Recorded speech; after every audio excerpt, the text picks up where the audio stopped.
وخذتها وحده نائبه تريد تشين هاي المره الفقيره اللي خطيه قاعده ومريضه وعندها ابن معوق، زين تريد تشيله. هذا البيت اللي خذته اشترته النائبه اشترته تريد تشيل ذول الناس الفقراء. راح نطب هسه احنا جوا ونشوف البيت. اشوف علي تعال نشوف.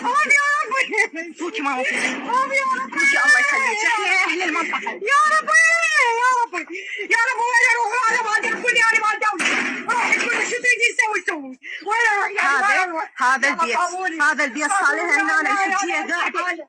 يا ناس يا عالم هذا البيت صار لها قاعده بيه 26 سنه المره هاي الحجيه وعندها مريض، وهذا اخذته البيت يعني مو مالتها، هاي مال الدوله. هاي اخذته خطيه تريد الشيله تقول خانجتنا انت شيلي حتى لو كبره فقيره. هذا خطيه قاعده بالبيت.